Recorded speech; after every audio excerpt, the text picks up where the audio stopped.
கர்த்தர் நமக்கு ஸ்தோத்திரம் உண்டாதாக. கர்த்தர் நாளில் தேவனுடைய வார்த்தை கொடுத்து தேவன் எனக்கு கொடுத்த பெரிய கிருபைக்காக நன்றி சொல்கிறேன்.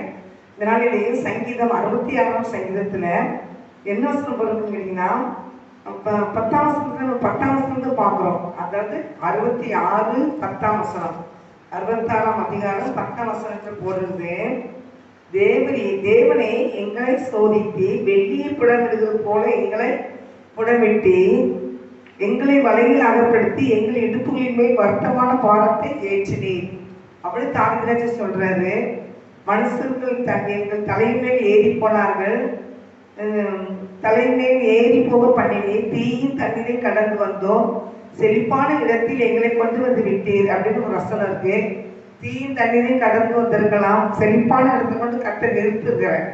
கர்த்தர் செழிப்பான இடத்துல வந்து இந்த கர்த்தர் நிறுத்துகிறார். அப்ப நம்ம ஏசியாவை பார்க்கிறோம். 43ஆம் அதிகாரத்துல வண்ணாசம் தண்ணீர்கள் எழுச்சுங்க, தண்ணீரை கடப்பேரும் வசனம் இருக்கும். நீங்க பயப்படாதீங்க, தண்ணீரை கடக்கும்போது நான் உன்னோடு இருப்பேன், ஆறில் கடந்து அக்கினியில் நடக்கும்போது நீங்க வேகாது இருப்பீங்க அப்படின்னு வசனம் இருக்கும். அதனால ஒவ்வொரு காரியத்திலையும் நமக்கு வந்து எப்பேற்பட்ட ஆபத்தான சூழ்நிலைகள் வர மாதிரி இருந்தாலும் அந்த ஆபத்தின் மத்தியில் நம்ம பயப்படாம தைரியமா இருப்போமானால் தேவனாய் கர்த்தர் அந்த இடத்துல வெளியே கொண்டு வந்து நம்ம உயர்ந்த இடத்துல கர்த்தர் வைக்கிறார் சொல்லி வசனம் போட்டிருக்குது.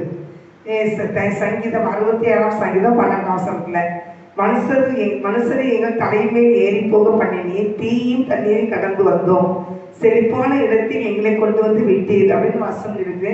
செழிப்பான இடத்துல ஆண்டவர் நம்மளை கொண்டு போய் வந்து அடிச்சுறாரு, விடுறாரு. தேவனே எங்களை சோதித்தீர், வெள்ளியை புடமிடுவது போல எங்களை புடமிட்டீர், எங்களை வலையில் அகப்படுத்தி எங்கள் இடுப்புகளின் மேல் வருத்தமான பாரத்தை ஏற்றினீர் அப்படின்னு சொல்லி சமையலே சொல்லுவாரு. அப்போ நினைச்சிடாருன்னா எங்களை நம்ம சோதிக்கிறாரு. வெள்ளியை புடமிடுவது போல இல்லை, எங்களை புடமிட்டி எங்களை வலையில் அகப்படுத்தி எங்கள் இடுப்புகளின் மேல் வருத்தமான பாரத்தை அடிச்சினார், ஏற்றினீர் அப்படின்னு சொல்லி வசனம் இருக்கு.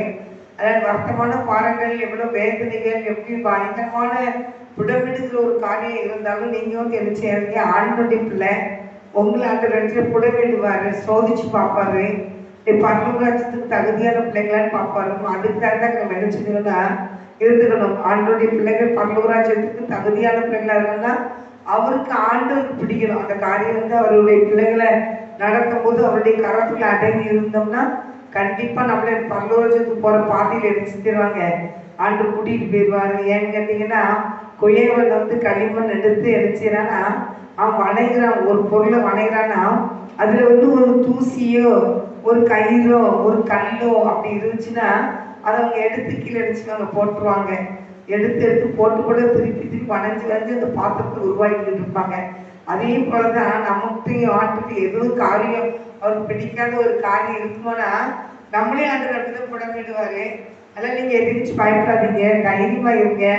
ஆண்டு கைவிட்டுட்டு வரோம், ஏன் ஆண்டு இல்லையோ, ஏன் இப்படிலாம் பிரச்சனை நடக்கு, இப்படிலாம் வேலை நடக்கு, இப்படிலாம் பயங்கரமான போராட்டத்தின் மத்தியில கடந்து போகிறேனே அப்படின்னு சொன்னா ஆண்டவர்களை உயர்த்துறது தான் சில காரியங்கள் நினைச்சுவாருன்னு அனுமதிப்பாரு.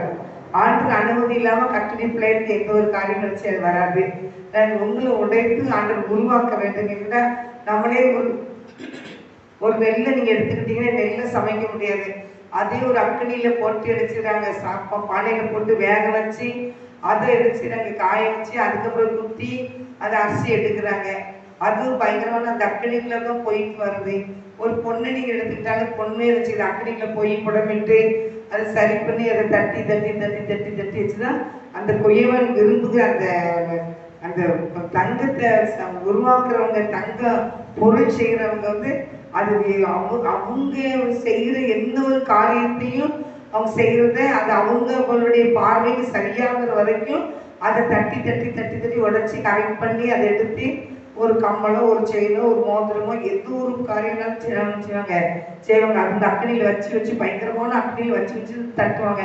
அதே போலதான். அதனால பொண்ணை புடமிடுறது போல நம்மளை நினைச்சு ஆண்டர் புடமிட்டு நம்மளை தட்டி எடுத்து நம்ம சரி பண்ணிக்கிட்டே இருப்பாங்க. அதனால நீங்க நினைச்சீங்க, ஐயோ ஆண்டவர் நீ கைவிட்டாரு சொன்னீங்க, ஆண்டர் சமுத்திரம் மட்டும் காத்திருங்க. ஆண்டவர் சமுத்திரம் காத்திருக்காம வெளியே போயிடாதீங்க, கர்த்தர்களை ஆசீர்வதிப்பார். அதனால தேவனுடைய பிள்ளைல நீங்க எந்த ஒரு பொருளா இருந்தீங்க, காய்கறியா இருந்தாலும் சரிதான், அது எந்த ஒரு காரியமா இருந்தாலும் சரிதான், அது அக்கடிக்கு போயிட்டு நம்மளுக்கு உணவாகவே நினைச்சது வருது. அது கொதிக்க வச்சு அதை வேக வச்சு அதை நினச்சது நம்ம சாப்பிட உருவாகுது.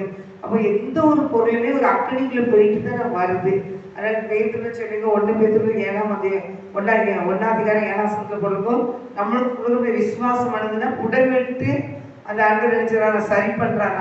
புடமிட்டு தான் அந்த விசுவாசமே புடமிடப்படுமா. அதில் நம்ம ஆண்டு வச்சுக்க விசுவாசம் என்ன செய்யணும், புடமிட வேண்டும். புடமிட்டு பார்த்து நம்ம சரியான பாத்திரமா இருக்கிறோமான்னு தான் ஆர்டர் பார்த்தா அவர் ராஜ்யத்தின் பிள்ளைகளை இணைச்சுப்பாரு, கர்த்தர் மாற்றுவாரு.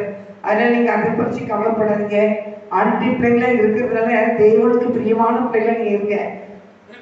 தேவனுக்கு பயந்து நடங்க.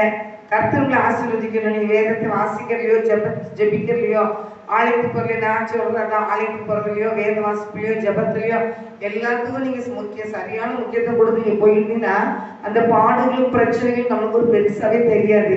ஆண்டவர்களை சரியா உருவாக்கி நம்மளை நினைச்சுவாரு. அவர் எந்த வழியில் நடத்த விரும்புகிறாரோ அந்த வழியில அவர் நடத்திட்டு வருவாரு. அதனால கட்டுரை பிள்ளைகளாக நீங்க எதையும் குறிச்சு கலங்காதீங்க. கண்ணீர் வடிச்சுட்டு இருந்தாலும் ஆண்டு சமுத்திரி வடிங்க. மனிதர்கிட்ட போய் கண்ணீர் வடிக்காதீங்க. அவங்க நினைச்சுவாங்க அதை கண்ணீர் வடிக்கிற கூடவும் தான் அவங்க கண்ணீர் வடிக்க வைப்பாங்க. அதனால கட்டுரை பிள்ளைகளாக எந்த காரியங்களாலும் ஆண்டு சமுத்திரம் வைங்க. நம்மளை புடமிட்டு உருக்கி தான் தேவனுடைய ராஜ்யத்துக்குள்ள கொண்டு போவார் ஆண்டவர். அதனால அதை பத்தி நீங்க பயந்து போகாதீங்க. நீங்க ஆண்டு பயந்து நடக்கும்போது கர்த்தர் அவனுடைய நாமம் மையப்பட முடியாது. நம்மளை கர்த்தர் ஆசீர்வதிப்பார். அதனால நீங்க கவலைப்படாங்க. கண்களை முடிச்சு வைப்போம். ஏதாவது பரிசுத்தாவே இந்த வேலைக்காக நன்றி செலுத்துற ஏசப்பா. இப்பொழுதும் கொடுத்த வசனத்துக்காக நன்றி செலுத்துற ஏசப்பா. மனிதர்களுக்கு தலைமையில் ஏறி போவார்கள். தீ தண்ணீரை கடந்து வந்தோம் தேவரே. எங்களை செழிப்பான பாதையை விட்டீர்கள் பார்க்க வந்தது. அந்த வீட்டுக்கு மேலே வருத்தமான பாரத்தை ஏற்றினே இருந்துச்சு வேதத்தை பார்க்கறாங்க. அந்த வருத்தமான பாரங்களை ஏற்றும்போது கர்த்தார் அதிர்வித்தோம் எங்களுக்கு பரலோகராஜ்யத்தை தகப்பனே சோதரியா சமீபமாய் கொண்டு வந்துட்டு இருக்கிறீங்க. நாங்கள் அறிகிறோம் தகப்பனே. ஆண்டவரே சோதரி எந்த பிள்ளைகளானாலும் தகப்பனே ஆண்டவரே ஏசப்பா ஸ்தோத்திரப்பா உங்களுடைய சமூகத்துல தகப்பனே நெருங்கி வந்து உடைய ஆசீர்வாதத்தை பெற்றுள்ள ஒவ்வொரு பிள்ளைகளும் நீ கிருபை கொடுக்க முடியாது நான் ஜெபிக்கிறேன். ஆசீர்வதிங்கப்பா.